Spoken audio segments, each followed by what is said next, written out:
We are back with another review, and today we are checking out a nice board game review, and we are going to be doing the Sopranos board game, which is a trivia game. Pretty cool, right? So let's get the glare off the box and pop everything open.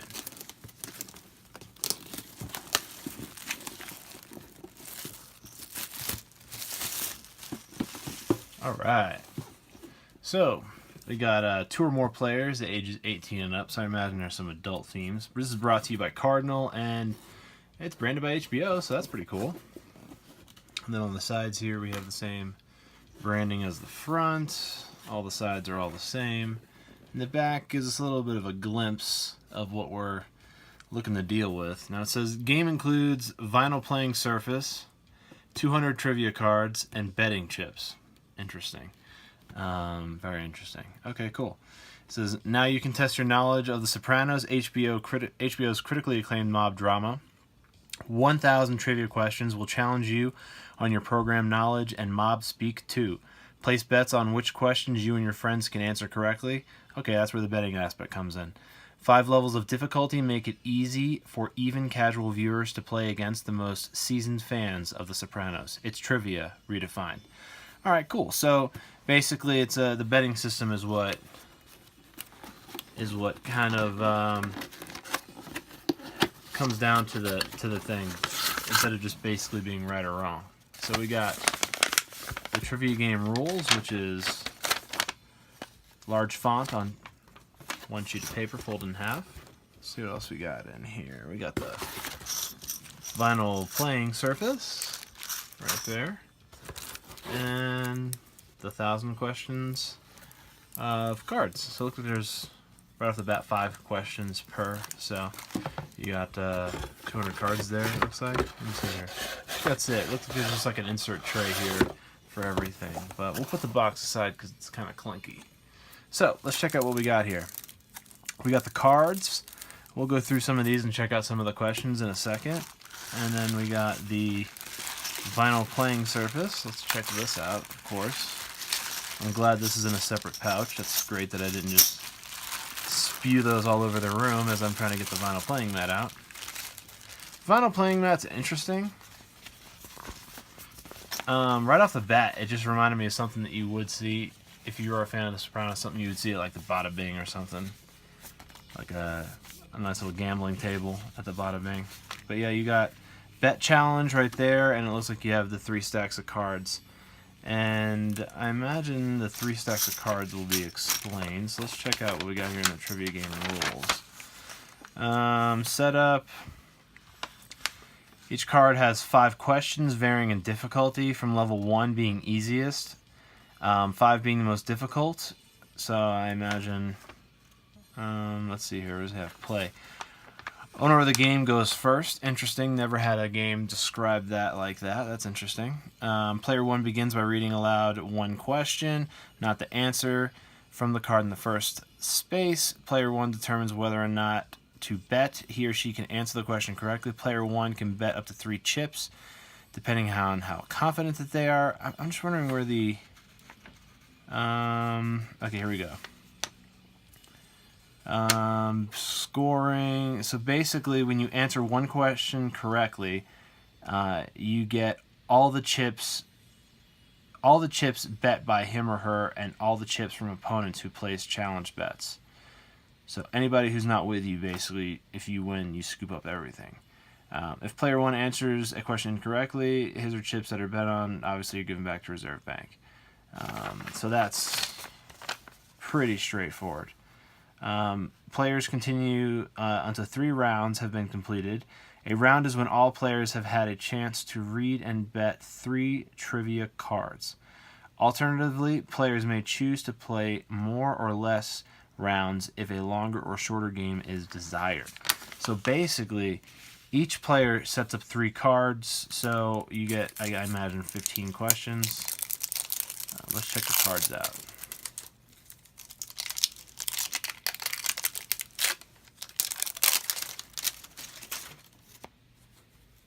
Okay, the red side of the cards has the answers, and the black has the questions. So we got, let's see. So I imagine you line them up, and they fairly fit in the squares. So you got, I wonder how they vary these. So 79 they have numbers in the top corner, which lets you know, I imagine, this series, but I don't know how they have it set up where Febby Petrulio is a rat. Oh, okay. So that's true, but let's see. True. This guy Tony runs into on the college trip when he takes Meadow to college. Okay, so that's, I don't know if that would be, who calls Tony's mother a blank, selfish, miserable blank. So I wonder how they vary these. It's saying 1. Level 1 being the easiest, 5 being the most difficult. Okay, so we were able to answer that one, but 1, I don't know. Tony. 1 is Tony. Who said that? He's got that putrid, rotten blank soprano gene. Putrid, rotten Tony DeMelfi. Oh, okay, I got you. So, wait, what is this? You have to, so basically your who calls, who said that? So basically you just have to basically, instead of the blank is the censored word. That's what it is. It's not fill in the blanks. It's actually just the censored word. True, false. Neither Patsy nor Silvio are too happy with when Chris is made active capo in the absence of Paulie. So yeah, obviously that's true. Oh, it's false. He's the middle child. Oh no, that's the wrong one. It's true. Yeah, 3 is true. True or false? Tony is the youngest of his siblings. Okay, that's false. Yeah, he's the middle child. Interesting. Interesting the question. So let's randomly pull out some other ones. See some of these. We'll take a stab at some of these other ones. Here we go. Who said that? I'm living in a moral never land with this patient. Probably Dr. Melfi. Dr. Melfi about Tony. In season 2, Janice gets married to Richie Aprile. That's true. Oh, she gets engaged but not married. That's true. She does often before that. In season 3, in a fit of rage, Gloria Trillo throws a pizza at Tony's head. False. It's a London broil. False. She throws a piece of meat. After concluding that Tony killed his brother, Patsy Parisi goes to Tony's house and does what? He pisses in the pool. Yeah, he pees in the swimming pool. Who said that? Like everybody starts out somewheres, and then they do something, or something gets onto them, it changes their life. That's called their arc. Where's my arc? Oh, that was Chris Moltisanti in Tennessee Moltisanti, I think. Yeah, Christopher. That's Tennessee Moltisanti is the episode. Sopranos is a good show. Probably one of the better shows of the 90s, honestly. I mean, it came out towards the latter part of it, but definitely one of the better shows of the 90s. I mean, a lot of pretty decent questions. I was going into this thinking this was going to be something pretty silly, but you could pretty much ditch. I mean, if you are not about keeping score and doing this betting thing, you could pretty much ditch half this game and just sit around and ask questions if you wanted to have it more casual. This kind of spices it up and makes it more of like a challenge or a competitive thing, but the trivia questions themselves are pretty. Yeah, I mean these are pretty good questions. Some of the ones that they're asking here, I mean, yeah, totally. When Jackie Aprile dies in season 1, Tony is made boss. Clearly, that's false. It's Junior.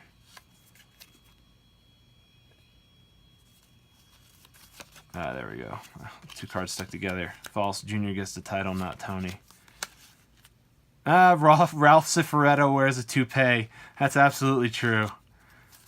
There it is. True. That's awesome.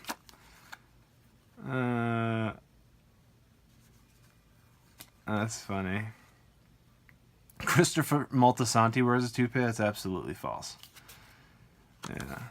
Let's see some of these harder ones down here. Who is Tony describing when he says she has made her own way in the world? That's Baskin Robbins' 30-second flavor for me. I think he's talking about the Russian who was helping his mom, right? Let's see. Oh, Gloria. That's right. That's right, the girl on the yacht. The actor who plays Christopher Moltisanti gets shot in the foot and later killed by Joe Pesci in what movie? Which movie? The Scorsese film. Goodfellas. Goodfellas, that's what it is. Goodfellas. What is the name of the high school attended by both Meadow and AJ? That's a Verb Day, that's right. Verb Day. Yeah, some of these are pretty good. I mean, they do definitely do range. I mean, the number one ones are pretty steadfast to be true or false. And then it kind of goes down a little bit more in depth with like who said this, what's the name of this, kind of like identifying phrases, and then it kind of just hits you with the last one where it basically just goes in depth on both those counts, whether it be true, false, or who said that, but it's very in depth and very descriptive. Like, who said that? You are boring, woman. Like, who said that, right? Svetlana to Janice. I mean, that's one line where it's like, I mean, I don't know. You're talking about hundreds of hours of a TV show, and to remember one line like that's very difficult. You are boring, woman. But I guess if you kind of know the way that character maybe talks, where it's broken English, you can kind of decipher that that's probably not. Know your mob speak. What is a perp walk? So you got a handcuffed suspect being led up the courthouse steps. So, I mean, stuff like that, where they talk about it in the show, but it's not actually, described in detail. So, pretty cool game. I definitely think the trivia aspect of this is awesome. As a fan of The Sopranos, it was interesting going through some of these questions and getting some of them right, and getting some of these wrong.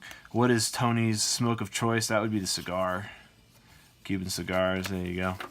But yeah, this game was pretty cool. I definitely like the trivia aspect of it. The vinyl surface, I imagine that adds a nice bet challenge if you have more than 2 players. But if you have 2 players, I mean, you could pretty much just ditch the rest of the game and just ask each other trivia questions.